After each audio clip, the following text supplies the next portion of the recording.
Hello दोस्तों, स्वागत है आप सभी का एनके जैन क्लासेज में। आज हम हिंदी शिक्षण विधियों के 30 क्वेश्चन लेके आए हैं। हिंदी शिक्षण विधियों के 30 क्वेश्चन। तो शुरुआत करते हैं। क्वेश्चन नंबर फर्स्ट, स्वस्वर पठन का मुख्य उद्देश्य है मौन पठन करना, बच्चों की पढ़ने संबंधी झिझक को समाप्त करना, बोल बोल कर पढ़ना, द्रुत गति से पढ़ना। तो इसका आंसर क्या होगा बताइए सभी। स्वर पठन का मुख्य उद्देश्य क्या होता है? बच्चों की पढ़ने संबंधी झिझक को समाप्त करना। बी ऑप्शन इसका राइट हो जाएगा। नेक्स्ट क्वेश्चन, पढ़ना कौशल में सबसे ज़्यादा महत्वपूर्ण है। पढ़ना कौशल में सबसे ज़्यादा महत्वपूर्ण है बताइए। शब्दों वाक्यों को शुद्ध रूप से उच्चारित करना, केवल अक्षर पहचानना, तेज गति से पढ़ना, संदर्भ अनुसार अर्थ ग्रहण करना। तो हम इसमें एक एक ऑप्शन काट के देख लेते हैं। केवल अक्षर पढ़ना गलत हो जाएगा, तेज गति से पढ़ना ये भी गलत हो जाएगा, शब्दों वाक्यों को शुद्ध रूप से उच्चारित करना ये भी गलत हो जाएगा। पढ़ना कौशल में सबसे ज़्यादा महत्वपूर्ण क्या है? तो संदर्भ अनुसार अर्थ ग्रहण करना। नेक्स्ट क्वेश्चन थर्ड, उच्च प्राथमिक स्तर पर समझकर पढ़ने के संदर्भ में सर्वाधिक महत्वपूर्ण है। उच्च प्राथमिक स्तर कौन सा? उच्च प्राथमिक स्तर 6 से 8 तक, 6 से 8 तक, ठीक है। बताइए स्तर पर समझकर पढ़ने के संदर्भ में सर्वाधिक महत्वपूर्ण है तीव्र गति से पढ़ना, बोल बोल कर शुद्ध उच्चारण के साथ पढ़ना, लिखित सामग्री में शब्दों की पहचान करना, किसी लिखित सामग्री का निहितार्थ समझना। तो 6 से 8 तक जो स्तर होता है उसमें समझकर पढ़ने के संदर्भ में सर्वाधिक महत्वपूर्ण क्या है? तीव्र गति से पढ़ना, बोल बोल कर शुद्ध उच्चारण के साथ पढ़ना, लिखित सामग्री में शब्दों की पहचान करना, ये तो नहीं होगा, ठीक है। बोल बोल कर शुद्ध उच्चारण के साथ पढ़ना, किसी लिखित सामग्री का निहितार्थ समझना। तो इसका आंसर राइट हो जाएगा थर्ड का टी, कि किसी लिखित सामग्री का निहितार्थ समझना। क्या आएगा? निहितार्थ समझना, ठीक है। नेक्स्ट क्वेश्चन फोर्थ, मौन पठन के विषय में धारणा है। मौन पठन के विषय में क्या धारणा है? इसमें पठन की गति धीमी हो जाती है, ये धारणा है। एकाग्रचित होकर पढ़ने का अभ्यास होता है, पढ़ने की धीमी ध्वनि होठों से निकलती है, इसे आदर्श वाचन के तुरंत बाद किया जाता है। मौन पठन के विषय में धारणा क्या है? इसमें पठन की गति धीमी नहीं होती है। अगर आप मौन पढ़ रहे हो तो आप धीमे धीमे नहीं पढ़ोगे, आप आराम से नहीं पढ़ोगे। मौन पठन होता है वो तीव्र गति होती, द्रुत गति होती है। कैसे? द्रुत गति, इसलिए ये तो नहीं होगा। एकाग्रचित होकर पढ़ने का अभ्यास होता है। चलो एक बार देखते हैं। पढ़ने की धीमी ध्वनि होठों से निकलती है, ये भी नहीं होगा।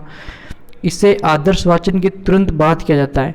तो इसका आंसर क्या होगा कि एकाग्रचित होकर पढ़ने का अभ्यास होता है। B option. मौन पठन के विषय में धारणा क्या है कि मौन पठन होता है वो एकाग्रचित होकर पढ़ने का अभ्यास होता है, ठीक है।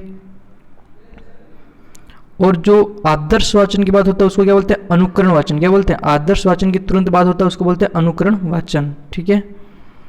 वाचन के समय पुस्तक की आंखों से दूरी होनी चाहिए। अपन जब पढ़ते हैं पुस्तक को तो उसकी दूरी कितनी होनी चाहिए? 9 इंच, 10 इंच, 11 इंच, 12 इंच। तो कितनी होनी चाहिए? 12 इंच। निम्नलिखित में से किस स्थिति में आप कहेंगे कि पठन हो रहा है? कौन सी स्थिति में आप बोलेंगे कि पठन हो रहा है? अनुमान के साथ भाव ग्रहण करना, अनुमान के साथ तो नहीं होगा। उचित गति एवं प्रवाह, उचित गति एवं प्रवाह के साथ पढ़ना पठन हो रहा है क्या? नेक्स्ट क्वेश्चन देखते हैं। नेक्स्ट ऑप्शन थर्ड क्या है? प्रत्येक शब्द का सही उच्चारण, ध्वनि का उतार चढ़ाव। तो बताइए इसमें क्या होगा? क्वेश्चन क्या था कि पठन हो रहा है। क्या हो रहा है? पठन। ध्यान रखना किस स्थिति में आप कहेंगे कि पठन हो रहा है। अनुमान के साथ भाव ग्रहण करना ये नहीं होगा। उचित गति एवं प्रवाह के साथ पठन करना ये भी नहीं होगा, ठीक है। इधर थर्ड ऑप्शन क्या है? प्रत्येक शब्द का सही उच्चारण, पठन। तो इसका क्या होगा? सी ऑप्शन, प्रत्येक शब्द का सही उच्चारण, ठीक है। 7 क्वेश्चन, कविता शिक्षण में मौन पाठ वर्जित है। कविता शिक्षण होता है उसमें मौन पाठ वर्जित है क्योंकि समय का दुरुपयोग होता है, छात्रों का अवधान बाधित होता है, इसमें रसानुभूति में व्यवधान होता है, शिक्षण का प्रभाव समाप्त होता है। कविता शिक्षण में मौन पाठ वर्जित क्यों होता है? क्योंकि कविता शिक्षण जब करते हैं तब मौन पाठ नहीं करना चाहिए, ऐसा क्यों बोला जाता है? समय का दुरुपयोग होता है, ऐसा कोई कॉन्सेप्ट नहीं है। छात्रों का अवधान बाधित होता है, ऐसा भी कोई कॉन्सेप्ट नहीं है। शिक्षण का प्रभाव समाप्त होता है, ऐसा भी नहीं। कविता शिक्षण में क्या होती है? रसानुभूति, रसानुभूति में व्यवधान होता है। जो हमें रस प्राप्त होता है, पढ़ने का जो रस प्राप्त होता है वो हमें मौन पठन में नहीं मिलता है, इसलिए हमें कविता शिक्षण को स्वस्वर पठन में पढ़ना चाहिए। तो सी ऑप्शन राइट हो जाएगा।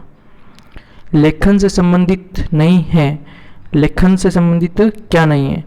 बैठने का उचित ढंग, शुद्ध उच्चारण, लेखनी पकड़ने का ढंग, आंखों से कागज की दूरी, कौन सा नहीं है? तो बताइए, लेखन से संबंधित नहीं है, लेखनी पकड़ने का ढंग तो होना ही चाहिए। ठीक है, आंखों की कागज से दूरी, आंखों की कागज से दूरी भी होनी चाहिए, और बैठने का उचित ढंग भी होना चाहिए। अगर उचित ढंग से नहीं बैठे हो तो लेखन में सुधार नहीं होगा, आपकी लेखनी स्पष्ट नहीं होगी। शुद्ध उच्चारण लेखन से संबंधित नहीं, तो क्या नहीं है? शुद्ध उच्चारण नहीं है। ठीक है, ये ध्यान रखना। नेक्स्ट क्वेश्चन, किसका संबंध बोलने के कौशल के विकास से नहीं है? किसका संबंध बोलने के कौशल के विकास से नहीं है? शुद्ध उच्चारण, स्वस्वर वाचन, कविता पाठ, प्रतिलिपि बोलने के कौशल के विकास से नहीं है। शुद्ध उच्चारण, शुद्ध उच्चारण तो होता है। स्वस्वर पठन, स्वस्वर पठन भी होता है बोलने में। कविता पाठ करते तब भी हम बोलते हैं, शुद्ध उच्चारण करते तब भी बोलते हैं। प्रतिलिपि में देख कर लिखने में बोलने के कौशल का विकास नहीं होता है। ठीक है, तो इसका आंसर हो जाएगा डी। नेक्स्ट क्वेश्चन, उपचारात्मक शिक्षण में क्या नहीं होना चाहिए? उपचारात्मक शिक्षण में क्या नहीं होना चाहिए? उत्साहवर्धन, अभ्यास, उपहास, सहानुभूति। उपचारात्मक शिक्षण में क्या नहीं होना चाहिए? उपहास नहीं होना चाहिए, मतलब किसी की हंसी नहीं उड़ानी चाहिए। ठीक है, 10th का हो गया सी ऑप्शन। अर्थ ग्रहण के कौशल के विकास के लिए अधिक उपयोगी है। अर्थ ग्रहण, अर्थ को ग्रहण करने के कौशल के लिए, ग्रहण करने के कौशल के विकास के लिए अधिक उपयोगी है। अर्थ ग्रहण के कौशल के लिए व्याकरण शिक्षा, समाचार वाचन, मौन वाचन, स्वस्वर वाचन। अर्थ ग्रहण कब होता है? अर्थ ग्रहण के कौशल का विकास के लिए अधिक उपयोगी क्या होगा?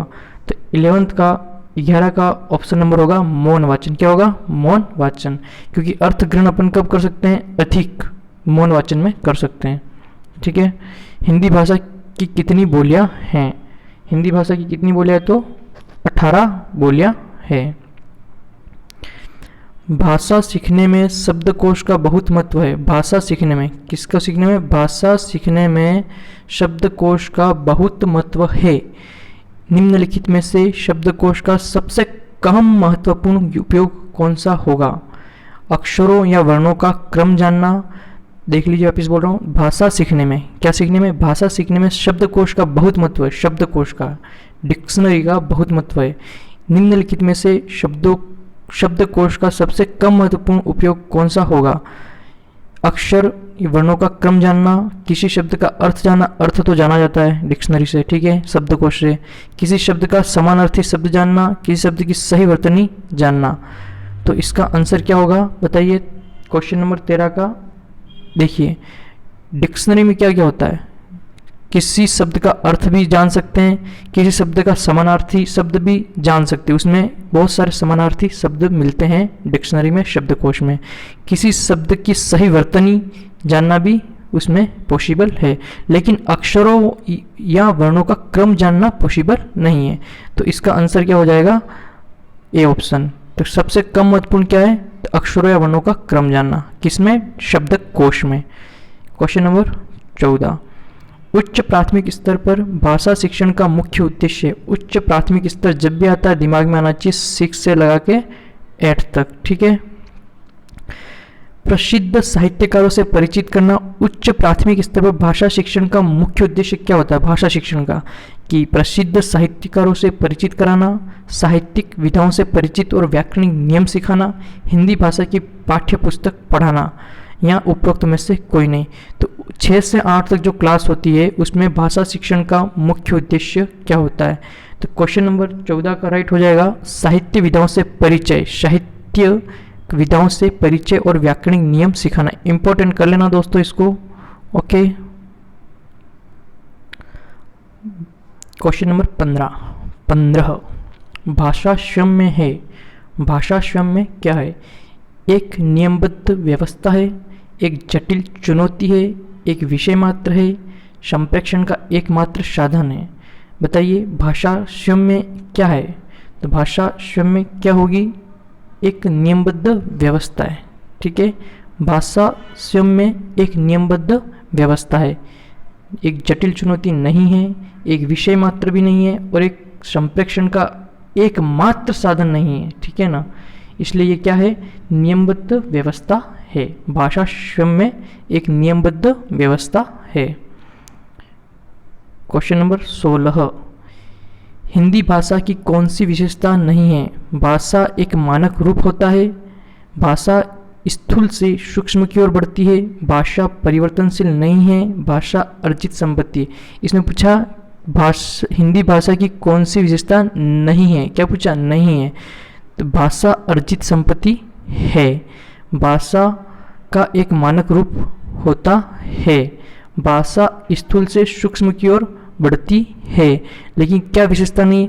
भाषा परिवर्तनशील नहीं है, ऐसा नहीं है। भाषा परिवर्तनशील होती है दोस्तों, भाषा परिवर्तनशील होती है, क्योंकि हिंदी भाषा आने के लिए भी इसको कहीं लेवलों से गुजरना पड़ा है। जैसे कि अपभ्रंश भाषा आपने सुना होगा, संस्कृत से हिंदी बनी है। ठीक है ना, तो भाषा क्या परिवर्तनशील है, जबकि यहाँ क्या लिखा? नहीं है। तो इसका आंसर क्या हो जाएगा? हिंदी भाषा की कौन सी विशेषता नहीं है? तो अर्जित होती है, हम इसको अर्जित करते हैं। जैसे कि आप विदेश में चले गए तो आप विदेशी बोलने लग जाओगे, फ्रेंच बोलने लग जाओगे, इंग्लिश बोलने लग जाओगे। तो भाषा एक अर्जित संपत्ति है। भाषा का एक मानक रूप भी होता है। सूक्ष्म से स्थूल मतलब कि सूक्ष्म मतलब कि बड़े बड़े शब्दों से छोटे छोटे शब्दों की ओर जाना, मतलब कि बड़े बड़े शब्दों का उनकी गहराई से अगर उन शब्दों को अपन बारे में सोचेंगे तो आपको उनके बारे में छोटी छोटी चीज़ों का पता चलेगा। भाषा स्थूल से सूक्ष्म की ओर बढ़ती है, भाषा परिवर्तनशील होती है, जबकि यहाँ पे लिखा नहीं होती है। तो कौन सी विशेषता नहीं है? तो ये सी ऑप्शन इसका राइट होगा। ठीक है, हिंदी विषय की कक्षा में दहेज की समस्या पर कहानी पढ़ाना चाहते हैं तो कौन सी विधि श्रेष्ठ रहेगी? हिंदी विषय की कक्षा में, किसकी कक्षा में? हिंदी विषय की कक्षा में दहेज की समस्या पर कहानी पढ़ाना चाहते हैं तो कौन सी विधि श्रेष्ठ रहेगी? व्याख्या विधि, कक्षा अभिनय विधि, रंगमंच विधि और ये सभी। कक्षा में, कहाँ बोला? कक्षा में आपको पढ़ाना है। ठीक है, तो कौन सा सही होगा? क्वेश्चन नंबर 17 का कक्षा अभिनय विधि। ठीक है, क्वेश्चन नंबर 17 का सी ऑप्शन राइट होगा। नेक्स्ट क्वेश्चन, सबसे अच्छी शिक्षण विधि वह है जिसमें बहुत छोटी हो, विद्यार्थियों पर आधारित क्रियाएं अधिक हो, शिक्षक की क्रियाशीलता हो ये सभी। सबसे अच्छी शिक्षण विधि कौन सी है? बताइए कौन सी होगी इसमें? ऑप्शन नंबर बी, विद्यार्थी पर आधारित क्रियाएं अधिक हो। किस पर आधारित? विद्यार्थी पर आधारित क्रियाएं अधिक हो। ठीक है, बहुत छोटी हो, ये भी सही नहीं बैठ रहा है। शिक्षक ही क्रियाशील हो, ये भी गलत है। ठीक है, अगर ये गलत है तो ये वैसे ही गलत हो जाएगा। तो अपना क्या होगा? सबसे अच्छी शिक्षण विधि वह है विद्यार्थी पर आधारित। किस पर आधारित? विद्यार्थी पर आधारित क्रियाशील हो। ठीक है, कौन सी विधि में अध्यापक सक्रिय व बालक निष्क्रिय रहता है? बताइए, पाठ्यपुस्तक, आगमन, कक्षाभिनय, ये सभी।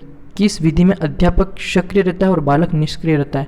मतलब बालक निष्क्रिय बैठा रहता है, कक्षाभिनय में तो बालक सक्रिय रहेगा। ठीक है, और आगमन में भी क्या होगा? बालक सक्रिय रहेगा। लेकिन पाठ्यपुस्तक में क्या होगा? बालक निष्क्रिय रहेगा। तो इसका आंसर क्या राइट आ जाएगा? बालक निष्क्रिय रहता है। किस में रहता है? पाठ्यपुस्तक में निष्क्रिय रहता है। और अध्यापक क्या होता है? सक्रिय। अध्यापक सक्रिय होता है, बालक निष्क्रिय होता है पाठ्यपुस्तक विधि में। बालक की माँ ने उसे बताया आकाश में चिड़िया उड़ रही है। बालक की माँ ने क्या बताया? आकाश में चिड़िया उड़ रही है सुनकर बालक के मस्तिष्क में कौन सा बिंब बना। अभी मैंने आपको बोला कि देखो बच्चों आकाश में चिड़िया उड़ रही है, तो आपके माइंड में क्या आया? दृष्टि बिंब, श्रुति बिंब, विचार बिंब, भाव बिंब। बताइए क्या आएगा इसका आंसर? श्रुति बिंब। क्या आएगा? श्रुति बिंब। मैंने बोला और आपने सुना, मैंने बोला कि आकाश में चिड़िया उड़ रही है, तो सबसे पहले आपके अंदर कौन सा बिंब बना? श्रुति बिंब बना। कौन सा बना? श्रुति बिंब। ठीक है। व्याकरण शिक्षण की कौन सी विधि है जो सैद्धांतिक ज्ञान देती है? कैसा ज्ञान देती है? सैद्धांतिक ज्ञान देती है। व्याकरण शिक्षण की कौन सी विधि जो सैद्धांतिक ज्ञान देती है? निगमन विधि, व्याकरण अनुवाद विधि, पाठ्य पुस्तक विधि, सभी। तो निगमन विधि भी सैद्धांतिक ज्ञान देती है, व्याकरण अनुवाद विधि भी सैद्धांतिक ज्ञान देती है, पाठ्य पुस्तक विधि भी सैद्धांतिक ज्ञान देती है। तो इसका आंसर हो जाएगा उपयुक्त सभी। आज के लिए दोस्तों 21 क्वेश्चन काफ़ी है। हम धीरे धीरे क्वेश्चनों को बढ़ाएंगे और एक लेवल पे हम 50 क्वेश्चन एक वीडियो में लेके आएंगे। लेकिन आज हमारे फर्स्ट वीडियो है तो हम आज 21 क्वेश्चन ही लेके आए हैं। तो अगर वीडियो अच्छी लगी तो लाइक, शेयर एंड सब्सक्राइब जरूर कर देना चैनल को, और अपने दोस्तों को भी शेयर जरूर कीजिएगा। धन्यवाद।